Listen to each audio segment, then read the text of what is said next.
I want to welcome Geoff Thieke to our class and as a Voices of Search and as a visitor. And Geoff, I don't remember how long we've known each other, and I don't know your exact title, but maybe you could Sure. introduce yourself. Well, I'm Geoff Thieke. I'm the strategic account manager with Gale, and I'm in the school division, the K-12 division. I've been with Gale, I'm in my 16th year now with Gale, and preceding that, I had also worked elsewhere in the school library market. So I'm, now in my 26th year of working with school libraries, and prior to that, I was a high school social studies teacher in New Jersey, and I'm a Rutgers alum. And you're a resident, I think, of New Jersey. I was a resident of Oh, New Jersey for a long, long time. I'm now currently relocated down to Richmond, Virginia. that's right. I forgot you mentioned. Broadcasting from. Okay, Yeah, live. but we've known each other pretty much my whole tenure in the school library market. So going back to I think Wissahickon High School, that was probably the early 1990s. So, Good memory. Yeah, yeah.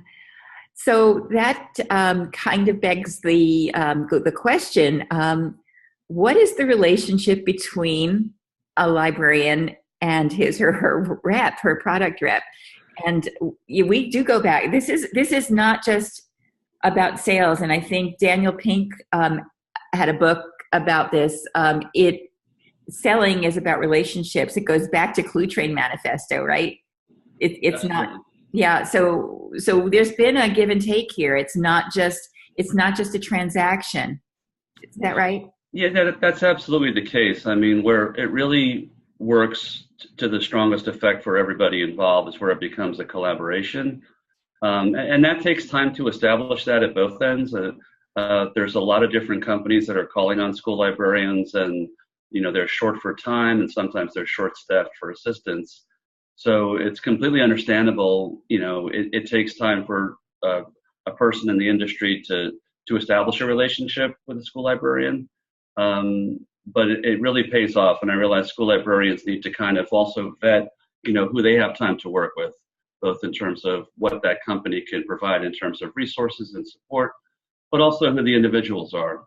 So I completely understand. In my current capacity, I work with school districts across the entire United States.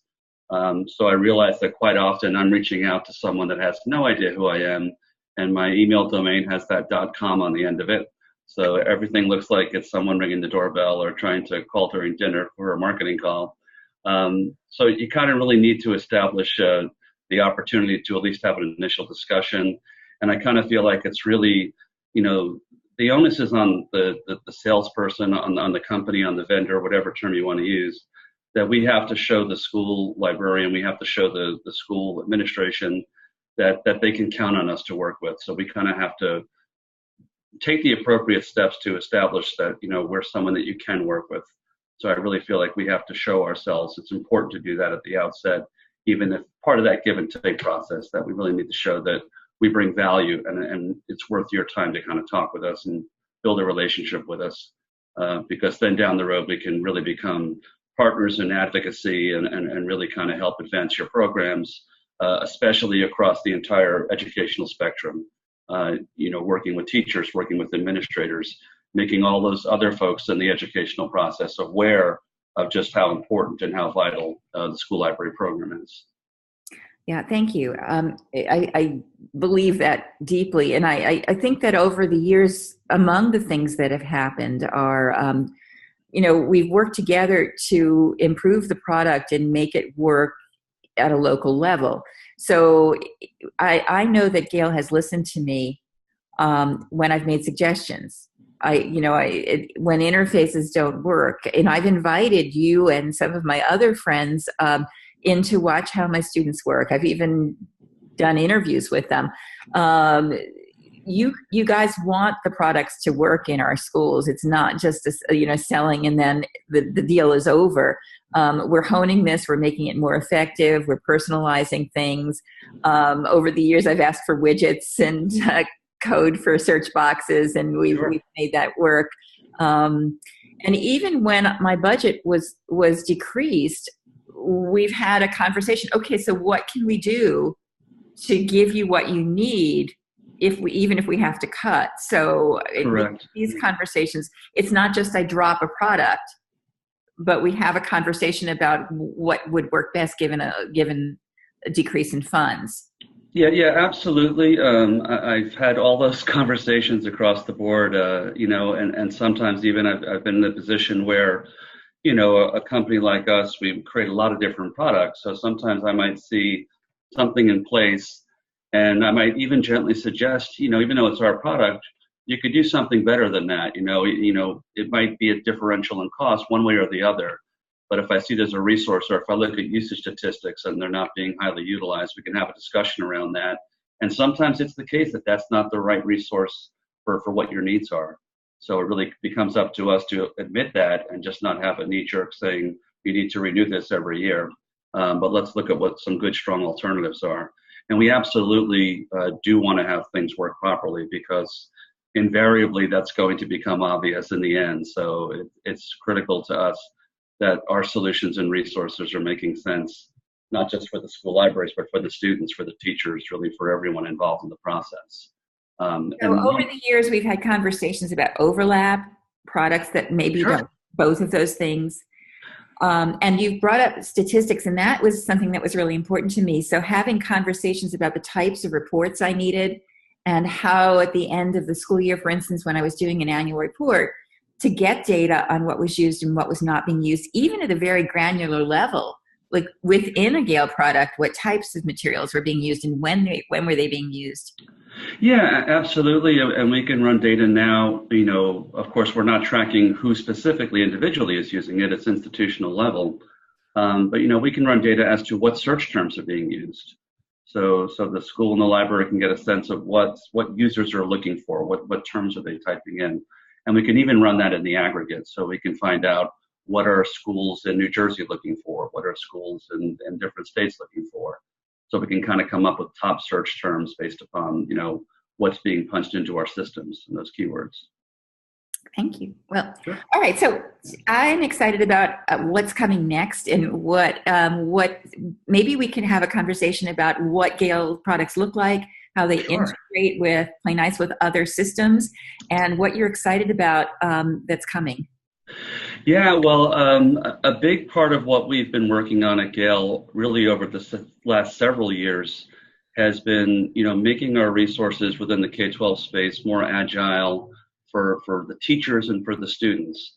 We really kind of had established ourselves, working in libraries, and a lot of our resources were looked at as, they were there for research purposes. So in terms of how that looked in the academic calendar, oh, I use that product those 2 weeks in the spring when we do our big term paper or our project. What's really, really changed over the last, five plus years, as the classrooms are going more digital, and they're all going more digital. They're moving at different speeds with different, challenges and obstacles. But as instruction goes more digital in the classroom, it kind of begs the question, what does content look like in a digital classroom? And part of that process is that the libraries were really the forerunners, the trailblazers with digital content within those school buildings. So our resources really took on different capacity levels, because they're cloud-based and everybody can get to them. So it's not a textbook type of resource where we're counting heads and how many kids and how many students in sections. So that type of resource made a really logical, practical fit for classroom content. And also, I think for a lot of reasons with Common Core and other different initiatives, instruction was becoming less textbook centric. Yeah. So you're looking for more diverse range of resources to kind of serve personalized learning and different modalities for kids, whether it was audio, video, different types of content. And again, the library resources were a nice fit for that. So we've really kind of seen that change where our content can be looked at more for instructional purposes. So to that end, we kind of need to make them more agile for the student in the class, for the teacher in the class. And that really kind of manifested itself first with our Google partnership back in 2015, shortly thereafter Microsoft. And the big initiative we're working on this year and have kind of completed is the learning management system integration. I'm not sure my students will know what that looks like. Can you give us a little bit of a tour? Yeah, absolutely. So do we want to, I'll go into the LMS first. So okay. Let's kind of share here. All right. So I'm going to go into the learning management system, Canvas. So do Hmm. we have that up there for us? Yes. Okay, excellent. So this is a production account of Canvas we have that the folks at Gale have been using to kind of integrate resources. And I'm just going to go into sort of a sample class. And this would be an example of, say, high school social studies elective course. I used to be a high school social studies teacher, so I have my content biases. And this would be the idea behind having a course, say, for, global issues after World War II. When you go into a Canvas course, on the far left here, you have your global navigation bar. And then within a course, this sort of line up here, home, assignments, discussions, that's your course navigation bar. So once you integrate a Gale resource, what's neat about this is that the teachers can decide, I would like this product, Global Issues and Context, to be available to all my students and myself right within the course. So what that means, I could be available as a menu option right there, and I can launch the live product, and it's what they call iframed, right within the Canvas learning environment. So I'm in a live product here, one that updates every day. And this is also a good kind of look at what a Gale in context product looks like, where we have the search bar up top. We've got integration capabilities for Google and Microsoft users, so you can sign in with your credentials to either one of those platforms. And what that does, that means that while you're in that session, in that Gale product, I can move any content assets within Google Drive. If I'm a teacher also using Google Classroom, I can do the same. And then if I'm more of an Office 365 environment, I can move any content over to Microsoft OneDrive.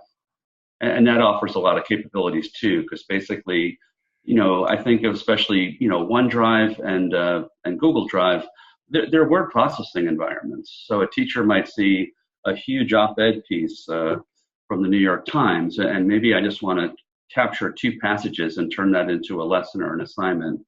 I can push it to those environments. It takes my citation information so I can be a good digital citizen, but then I can take out the components that I don't really need and also write in some pedagogy, some instructional elements around that. So that's kind of a cool thing to do. So within the in-context products, you'll always have a banner up top, and we'll update this every few weeks based upon things taking place within those content areas. And then down below, you'll have all these different categories that one can open up. So if I wanted to open up something like environment and climate change, this will then expand the list of topics within that. And what these hyperlinks represent are what we refer to as a topic page. And all a topic page really is if I click on one of these, a topic page is it's pretty obvious. If there's a subject, an event, a person, something that's so significant it almost warrants creating its own website around it, that's what a topic page is. And So then I think that, Geoff, I mean, it makes sense to just sort of stop here because for the K-12 student, this is critical. They're walking into a conversation that may have been going on for 20 years, and they are new to it. And so this contextual little essay gets them up to speed at the point where they really need to be introduced. They need to know a little vocabulary. And they also need to see that whole breakdown of where the content lies, so that they can choose if they need scholarly to go into the academic journals. So this is really a great feature for as a remedy to limited contextual knowledge and vocabulary, and also a kind of map as to where do I really need to start. And if I'm doing a pro-con essay, I know I need to go to viewpoints first. So this is just a wonderful, I want to suggest that we've been looking a lot at discovery interfaces, and you lose the interface, the beauty of the interface that's designed specifically for an audience sometimes when you enter something in the discovery interface. Yeah, absolutely. I mean, my favorite element when we kind of went to the in-context platform is I just felt it created a wonderful coherence and organization. And again, I've spent my entire life in the K-12 market, so I absolutely understand, the efficacy of a discovery search for undergrads or grad students and how that can cross many platforms and services in the academic area. But as a former high school teacher, I'm still very much kind of focused on what's going to be a practical, interface and experience for the student for that middle school student, that high school student. And even for the teacher to kind of take an assistive role to help organize content assets in a resource I might be engaging with for the first time. So this is something where I can kind of see what type of content elements here on the page. You can see the hyperlinks that you called out. And then as I go down the fold, I'll just see all those categorically put into those areas. And what we're calling that in our search class these days is the bento box approach. Okay. So you've got the content stuff on that right side, and then you've got a bento box of kind of here's the first stuff that's going to come up in each of these little sections. Yeah, absolutely. And again, as you mentioned, there's some featured content and an intro piece, and those are hand selected by editorial team. Again, to sort of be those, well, what are some good gateway content pieces to introduce this person to this particular topic, this particular event? And then as you clearly pointed out, those folks that want to take a deeper dive and go into things like journals or things that are more prolific, like daily newspapers that are fed into this, or magazines, or again, if I'm looking just at podcast components or video components, we can quickly just, isolate those and then kind of move from there accordingly. And you always have the keyword search capability. I can also keyword search just within a topic page. So if I'm in a topic page on biodiversity, I've got a search ability just to stay within all the content elements on this page to sort of narrow a search term without going back into the overall global product that I'm in. And with the integration features I kind of alluded to earlier, so again, it's just as simple as clicking on here. The first time one does this, they'll be asked if they give permission for Gale to move content into that environment. And then you can see it's identifying me, that I'm now able to push any content components over into Google Drive or into Google Classroom. So if I'm a classroom user, say I wanted to grab some statistical information, and I can then just decide I want to drop this into a Google class that I have, and then say I'm going to push this in my environmental science course, and then I can create assignment around this or post it as an announcement. And really at this point, I'm in a Google environment, so that content asset is going to be teed up as a link to go right to that location. Or if I wanted to push this into a Google Drive area, that will then just go, right into that environment. So what that would look like over in Drive. What happens here is on the first time you do this, it's going to create a folder with the name of that product.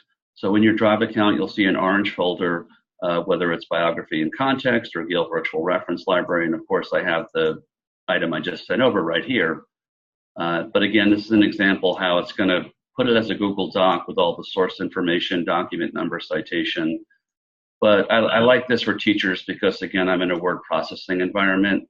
So if I wanted to, add some items in here, whether it was questions or activities, I could really then sort of dissect the content that's in the Gale resource and then use just components that I think are going to be meaningful for the exercise I want to create.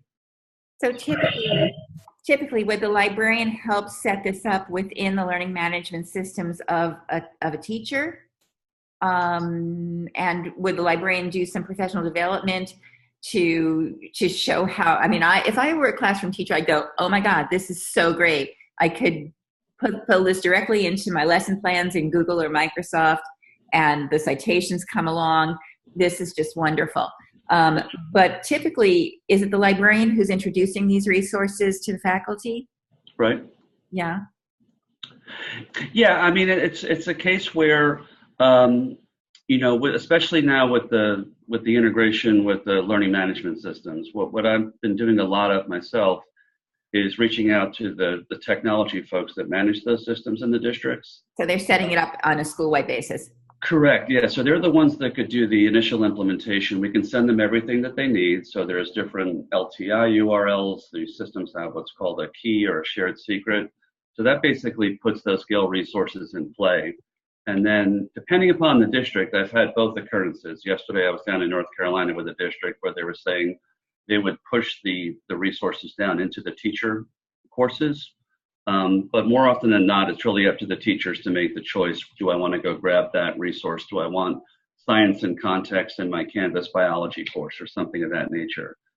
the key role to me, what's important about this, which is why, we never want to ever stop talking to library media specialists, is that they're really the ultimate change agents in the building. And they're the ones that really know online content better than anyone else. So to me, what's powerful about this for them, because I want to assure them that by having it in the teacher course level, that it doesn't take away from the importance of the library. In fact, any traffic or activity will still count in library usage stats, even if they're going in through my teacher's Canvas course. So there's no break there.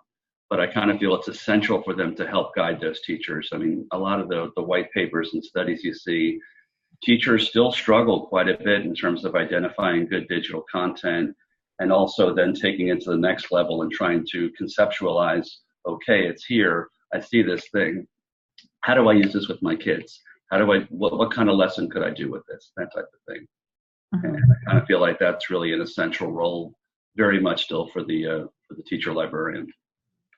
Right. So even within this, I mean, there's definitely searching that's involved. There's evaluation that's involved. There's the notion of I have this one-stop shopping thing, but I still have to synthesize this stuff. I still have to analyze it. I still have to share my knowledge in some way. And all of that this just puts the stuff, it makes the stuff more visible for the learner and for the teacher. And now, how do I make meaning of this? And that's the role of the librarian in partnership with the classroom teacher.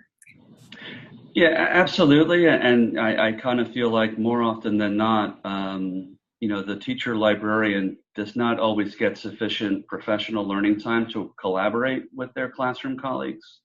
So I feel like the more bridges we can create where those library resources are now more valued to the classroom level teacher, that sort of also opens up that exchange of ideas and how this could be used and what those practices are. So they can kind of search the resources within here. I'm going to click over on the left here into the assignments area. So with teachers, what they can do is they can pull out any content element within a Gale resource, a video, a podcast, and then they can kind of bake that right within an assignment in Canvas. And incidentally, they can do the same thing within discussions or within pages, and realizing that it's not that a Gale resource is going to drive their entire course. They're going to want to use myriad things, but it's one of those cases where it's a terrific alternative because everything's obviously vetted and coming from good solid sources and also updated constantly. So, and has all that diversity again of content. Do I want a podcast for this? I can have us listen, to a piece from All Things Considered and then write some questions and actually make that part of a quiz in Canvas. So the kids have to listen to the story and then sort of answer some questions around it or some thoughts on it. So I'll kind of open up one of these items here. And again, this was sort of the concept of a course. So I have some questions loaded up top. And then what's going to drop in here below it will be an iframed piece. I believe this one I took out of one of our ebooks out of Gale Virtual Reference Library. So this is a UXL title. So again, the teacher can kind of go in and select any little content asset and then create whatever instructional guidelines around that they wish to do. And just as easily, they can go back in and make changes to it. Or if I want to swap out that content piece for something different, that's easily done. And the way this kind of happens in Canvas, you can just add a new assignment and it'll open up an HTML editor. And then here I can decide, what is the name of this item. So say I wanted to put something on the Watergate break-in. And then down below here, I can say I'm going to have a video on this one.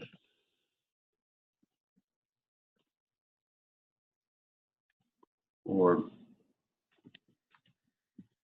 watch the video and answer the questions below.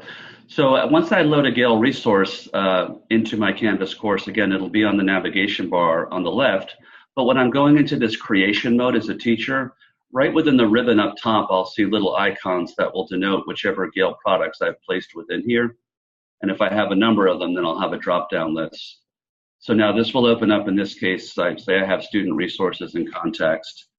And I might not even know what content I want to use yet, so I can just go shopping within this and see if there's anything good in here. And let me find, videos for Watergate. And here's a testimony film of James McCord. I remember. Yeah, right. So I'm going to pause this. So what's cool about it now is I'm in a normal Gale product. Everything looks the same. My toolbar is just as it normally is. But because I'm in a creation mode here, I have an additional command I can embed this item. And that will then just flash that video right within my lesson. Yeah, So I have that teed up in there. And beautiful. what's cool about this, and we've gotten a wonderful response. Then as a teacher, I could determine things like what's the grade levels or how are they submitting an assignment if there's one fixed with this. And then I can just publish it.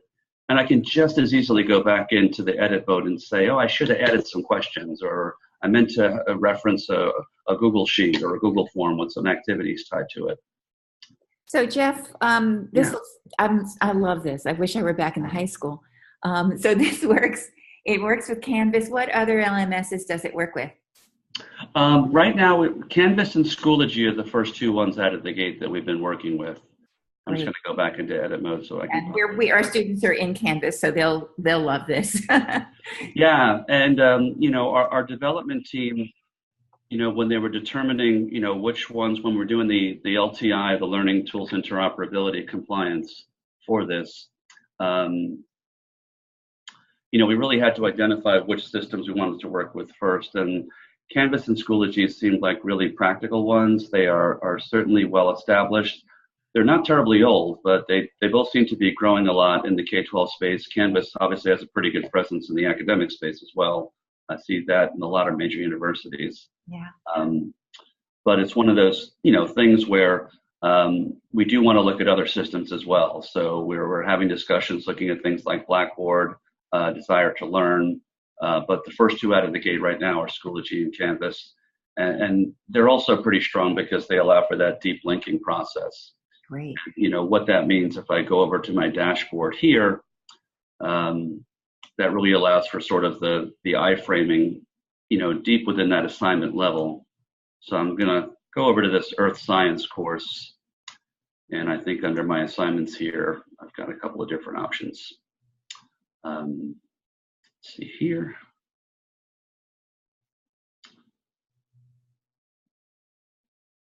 So if I choose on an item, and then they can kind of go into the video and kind of push right over to that. Great. So. One other feature we should probably mention, even though it's not part of this topic, is the ability for students to listen to the text. And that I find with students who are more reluctant readers, or with people who just want to listen and do other things, or podcast habit people, this is a great feature. And it also reinforces, does more than one sense, so you can read and listen at the same time. And that's good for English language learners as well. Yeah, absolutely. So the read speaker utility, say if I wanted to go into an entry here for American citizenship, and say I'm just going to open up one of the primary source items. That's the utility here. So if I hit the listen key, it'll cache that article and then they'll have the audio playback. And then some of the other additional options, the little cogwheel for settings, you could turn off or modify the highlighting. So if my student responds to certain colors better than other visually, I can make those adjustments.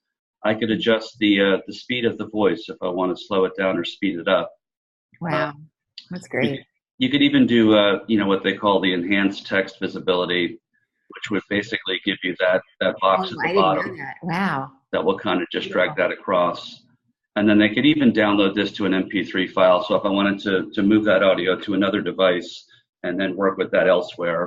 And to me, as I'm working more with teachers and with administrators, as well as librarians, but obviously, underscoring the fact that these library resources, they are available to everyone in the building. So I might have that child fifth period for biology or for American history, but at another time of the day, they might work with my ELL colleague or a resource room teacher. So we can collaborate using these tools. One thing I like to always kind of point out in terms of giving them ideas or thoughts on, well, how would I use this as a teacher? Again, I could translate content into Spanish, and I could download this to Google Drive, and that Google Doc will be in Spanish. So I could share a folder with my ELL colleague and saying, hey, Janet, hey, Mike, here's what we're doing in my class. We're talking about DNA. So here's the exact same entry in DNA in English, and here's the same entry in Spanish. And I've underlined or highlighted a few words that are kind of key vocab terms that we're working on. So when that child is getting, instruction for English language skills, they can do it in the context of the subject matter that they're also seeing at another time of the day. And there's been some good studies, I know, especially with some of the international schools out in San Francisco, where they find that really has a good impact, where the English language instruction is done within the context of the same things they're hearing elsewhere in the day within their subject area courses. As I'm thinking about this, I see how many languages are around now. And when I was there, it was a much more limited number of languages. But think about how diverse so many of our states, including New Jersey, are. And also think about the value parents would see in this. New immigrants coming in, not even realizing all of this stuff was available to their students to get them up to date. These very bright students who were struggling with their first encounter with English immersion, finding something comfortable, and the family being able to say, hey, let's look at this together.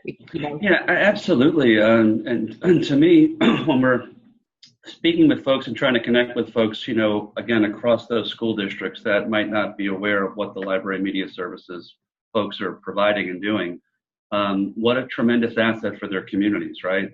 Because again, these are resources that not only touch everybody in the building, they touch every household in the community. Right. So they can be used at home by mom, dad, grandma, other, brothers and sisters and things.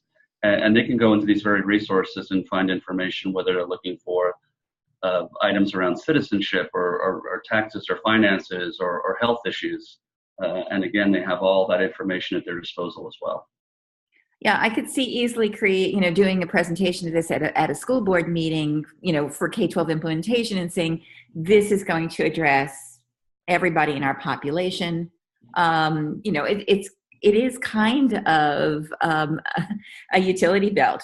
It does pretty much everything now. This product has come along so far since the beginning, when we were at the beginning with CD-ROMs and stuff. Yeah, no, and kind of getting back to what we were speaking about earlier. I mean, that's why it's critical that companies and folks having discussions with educators that we listen, and that we really sort of accept feedback and try to turn that into making the changes that are going to make these resources even more impactful.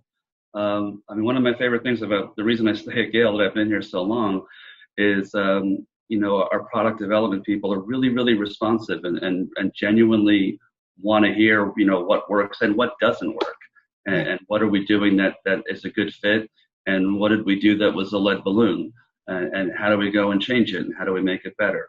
So I like the fact that our platforms, as long as I've been here, I've got something new that I have to learn constantly, because the products are doing new things. But to me, that's the good part about it. That's the exciting element. This is very exciting. I'm happy that I've gotten an update here. Is there anything else we should be looking at coming down the road in the future? And also, if you were giving tips to a librarian on what questions to ask as they start thinking about purchases, these people are possibly going to be in positions, and not all my students are school librarians. Some are going to be academic and public and special librarians, but in many cases, they're going to have to begin making purchases and really thinking critically about what they're going to do with limited funds. What kinds of questions might we be asking, and what advice might you give us? Yeah, I mean, I kind of feel it's important, that obviously the active teacher librarians, library media specialists really have a strong place within their institutions, or even if it's a public library serving the community or an academic library, that they need to have the outreach with their colleagues. And again, they have to initiate that process. They can't just hope that the teachers come to them.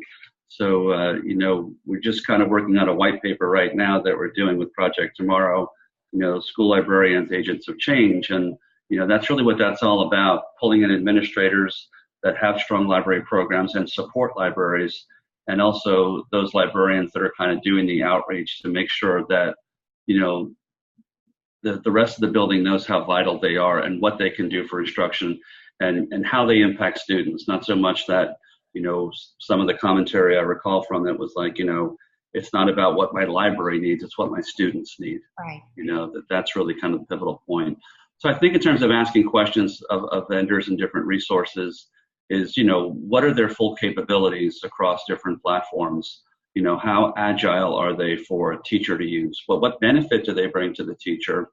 And even though the students, I feel, are invariably the person we need to move the dial with, I often feel just as strongly the catalyst to do that is the teacher. Because I feel like the classroom teacher is the one that's going to invariably drive that instruction and that learning process. So if the library can really make it easy for the teacher to do that in a more innovative way that has impact, then that's how we're going to get to the students. That's how we're going to move that. So believe it. The return on investment that, in terms of learning, it lies largely on the librarian. If you buy something, that doesn't mean they're going to use it. It doesn't mean they're going to come. How are you going to ensure that the resources are integrated into the entire learning program? That's very, very important work. I forgot. Oh, I wanted to ask you one more thing about Sure. You mentioned something about making sure it works. I'm just wondering where our students are moving around as they're researching. They're not just sitting at a desktop or a laptop like I am right now. Are these optimized for mobile use? Can my students use this when they're playing soccer? Well, not when they're playing, but on the bench. Yeah, absolutely. Gale's had apps out for years. The app that we have is the Access My Library app, so you can get that, through the App Store or through Google Play. But all those resources have been mobile optimized. And where that becomes exciting, I think of like our ebooks, for an example. I can kind of pop up Gale Virtual Reference Library real quick here. I'm in love with that. Yeah, it's one of my favorites too, so I couldn't agree more. And again, this is something, I have a lot of conversations around this. This is our ebook platform. And, obviously there's multiple ebook platforms in the world. Ebooks have different incarnations, and it's fully practical, again, thinking of the K-12 world that I'm in. The districts are going to have a large platform, an Overdrive, a Follett, a Mackin, because that brings in everything. That's really the fiction. That's sort of the digital version of the entire library. That's for the love of reading and to drive that process. But they'll still have our platform because we're really nonfiction. And even though it's books, it's ebooks, it almost behaves more like a database. It really does. In fact, School Library Journal, the readership gave this award Best Database of the Year a couple of years ago, which sounds a little funny, but it actually makes a lot of sense. It's really a customized database. So for me, one of the best examples I can think of was I would buy in print, and I continued to buy in print and digital when you guys gave me a great deal to buy both. But literary criticism, for instance, poetry for students, perhaps. When I had that print volume, one student could use volume 8 at a time. I couldn't scale it. But that reference series became usable by an entire school population, an entire district population at one time. And when it was part of Gale Virtual Reference Library or purchased alone, scaling that out made a much better return on investment than the print set ever did. So, you're seeing at the front of this, I don't know that our students are really seeing that.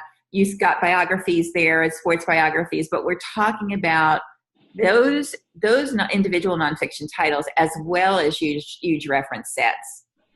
Yeah, and the platform, yeah, absolutely, yeah.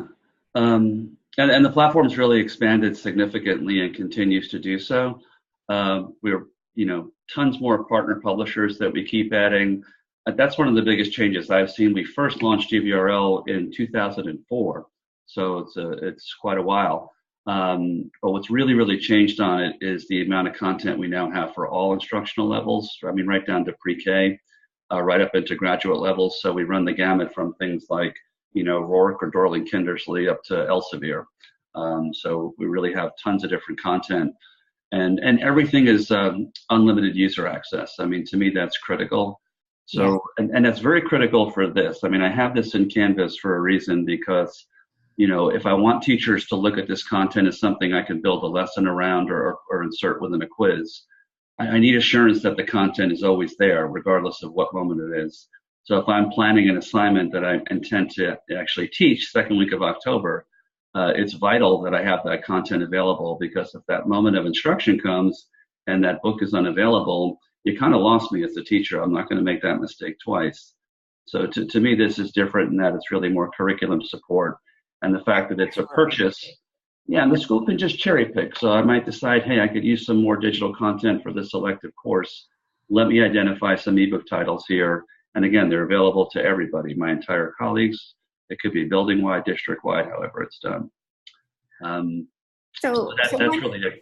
I'm sorry, go ahead. Yeah, one of the, we think about a number of different publishers and vendors and aggregators, and I think the terms are important here, because when I think of Gale, I think of a publisher as well as an aggregator. So your content has for a long time been valuable to me on the shelves, and you bring those shelves into the virtual product, and you also bring the news and the other material you aggregate from other publishers and news sources.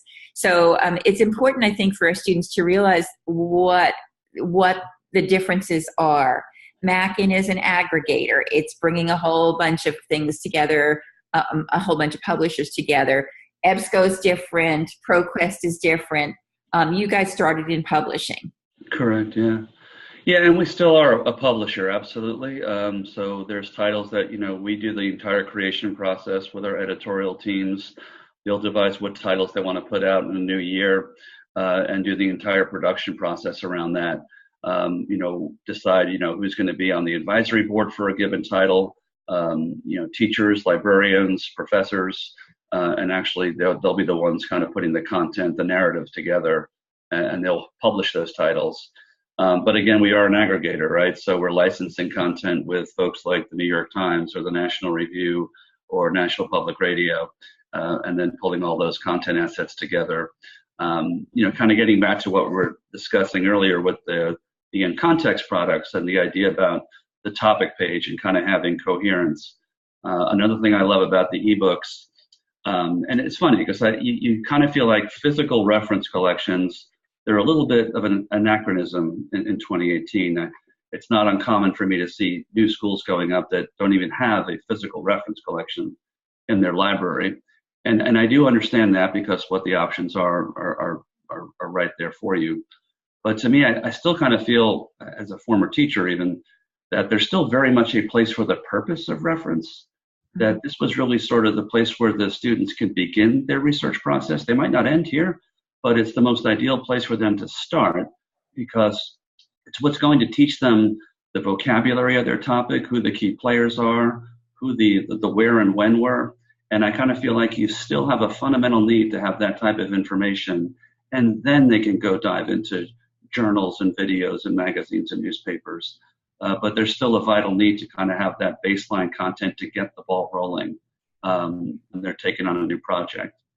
And I think for teachers as well. Yeah, I'm sorry. Go ahead, Geoff. Yeah, it's funny. I think about having bought historical documents, American history, in print as well, and there's some of my favorites, as well as digital. The students would sit on the floor and grab all those volumes, and for AP history, they'd work out their document-based questions and pass them around.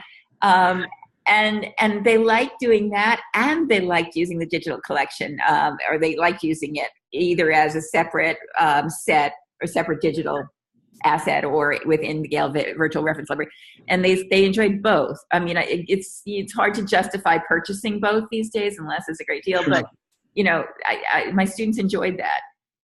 Yeah, absolutely. And a lot of the surveys and the studies that you've seen on ebook usage in schools, the stuff done by School Library Journal, they do seem to point out that when it comes to nonfiction and sort of research-based or assignment-based work, students are very, very acclimated and comfortable with online content. But sometimes with fiction, they still want to hold a book, especially, if they want to read The Hunger Games, they want to have copy in hand. So it's, there's still absolutely a place in the world for both, without a doubt.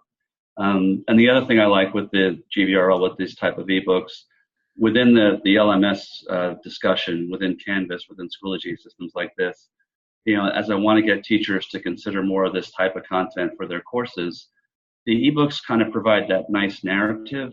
So again, then they can kind of identify what's the appropriate piece to have. But again, I sort of feel like this is still kind of the essential content. You run into a lot of teachers, that are you have those that are very early adopters for digital, but you still have those that really like the textbook. And when you kind of push in on that a little bit and ask why, it's like they like the narrative, they like the story, they like the organization. And ebooks are ideal for that. Obviously I can pull in periodical content and videos and podcasts, and those are all wonderful. But I do like the ability to sort of have ownership of content, that if I just want to have a piece that explains, the structure of DNA or something and have a nice diagram, it's an easy place to grab it. Yeah, absolutely. All right, so we've been on for a while, and I don't want to take much more of your time, Geoff. But do you have?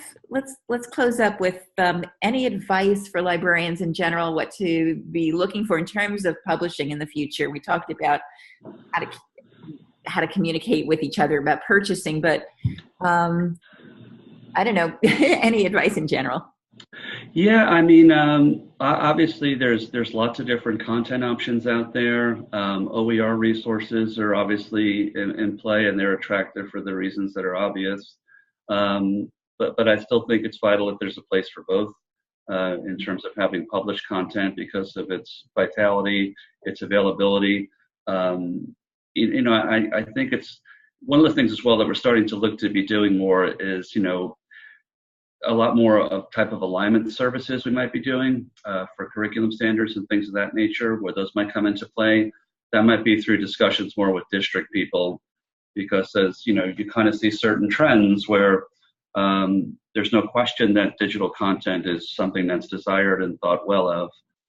But within the realm of that, people are saying, well, what makes good digital content? And one thing they always want to have is that, does it support our standards?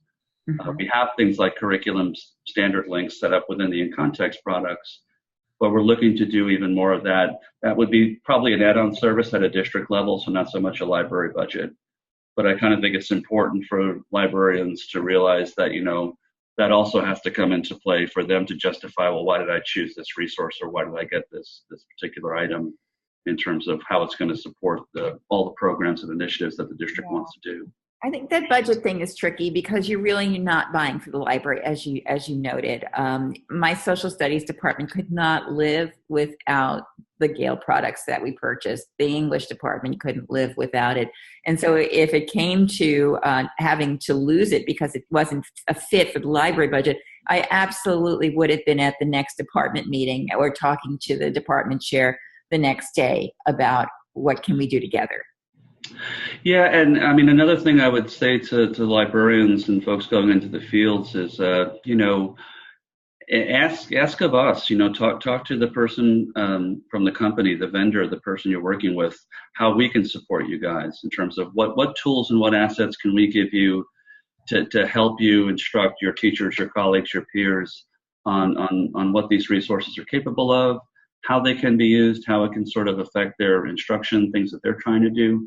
A good vendor, a good publisher should be able to back you guys up with that. We have support tools. I'll call up our support webpage real quick. So, but that's something where, if I go to support.gale.com, this is really just providing, training materials, videos, webinars, and these are constantly happening, things that are recorded. And this site really exists for anybody that needs help using Gale resources, and anything that's here is basically yours for the taking. So absolutely any school library, public library, academic library has the rights to go in here and link to anything and move it to another page. So if I'm setting up an in-service or professional learning to teach my peers or my students how to use these resources, they can go right in here. Site together and I need buttons and widgets and stuff. Yeah, support materials, video tutorials, anything you want to go in here, lesson plans, recorded webinars. You even have scavenger hunts, huh? Yeah, so any kind of activities you want to go and grab. So this is an open website. But again, this is the kind of thing, I think it's important, with Gale, especially in the K-12 group, we still have a very large group of people that are out there in the field. So I work with the entire K-12 division, and that's close to 30 individuals that are out there making direct contact with schools every day. And I kind of feel that's really important, because I know a lot of companies, they make changes and adjustments, and they might not have as many people out there actually coming to your school building to work with you. But I think that's a vital part of the process, getting all the way back to talking about that relationship you want to establish. If you need help talking to your principal, we'll come out and sit in the room with you all. So I think that's really critical to show that, we're there to back you guys up. That's great. Well, on that note, Okay. thank you, Geoff. I'm going to stop the recording. Okay.